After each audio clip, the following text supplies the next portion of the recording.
ज़रूर, एक अखलाकी कहानी हाजिर है। एक दफ़ा का ज़िक्र है कि एक जंगल में एक लोमड़ी रहती थी जो बहुत चालाक और खुदगर्ज़ थी। वो हमेशा अपनी ज़हानत का इस्तेमाल दूसरे जानवरों को धोखा देने और अपना फ़ायदा हासिल करने के लिए करती थी। जंगल के तमाम जानवर उससे तंग थे और इस पर भरोसा नहीं करते थे। एक दिन लोमड़ी भूखी थी और खाने की तलाश में घूम रही थी। अचानक उसे एक तालाब के किनारे एक शेर दिखाई दिया। शेर बहुत बीमार और कमजोर लग रहा था और मुश्किल से हरकत कर पा रहा था। लोमड़ी ने सोचा कि ये एक बेहतरीन मौका है कि वो शेर को बेवकूफ बनाकर कुछ खाना हासिल करे। लोमड़ी शेर के करीब गई और बड़े दिखावे के साथ बोली, ऐ जंगल के बादशाह, आपकी ये हालत देखकर मुझे बहुत अफसोस हुआ। मैंने सुना है कि आप बीमार हैं। क्या मैं आपकी कोई मदद कर सकती हूँ?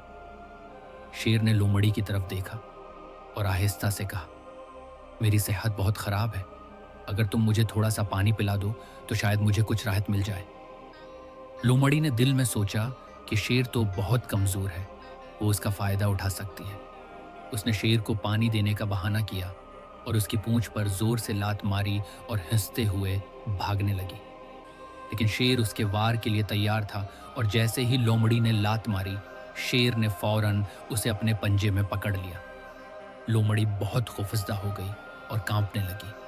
शेर ने गुस्से से कहा, तुमने सोचा कि तुम्हारी चालाकी और खुदगर्जी से तुम कामयाब हो जाओगे। तुमने एक बीमार जानवर की मदद करने के बजाय उसे नुकसान पहुंचाने की कोशिश की। लोमड़ी ने गड़गड़ा कर मुआफी मांगी और वादा किया कि वो आइंदा कभी ऐसा नहीं करेगी। शेर ने उसे छोड़ दिया, लेकिन इस दिन के बाद से लोमड़ी ने हमेशा याद रखा कि बदनीयती और खुदगर्जी का अंजाम हमेशा बुरा होता है। उसने अपनी आदतों को सुधार लिया और दूसरे जानवरों के साथ ईमानदारी और अच्छे सलूक से पेश आने लगी। इखलाकी सबक। इस कहानी का सबक ये है कि चालाकी और खुदगर्जी का अंजाम हमेशा बुरा होता है और दूसरों के साथ भलाई करना ही असल कामयाबी है।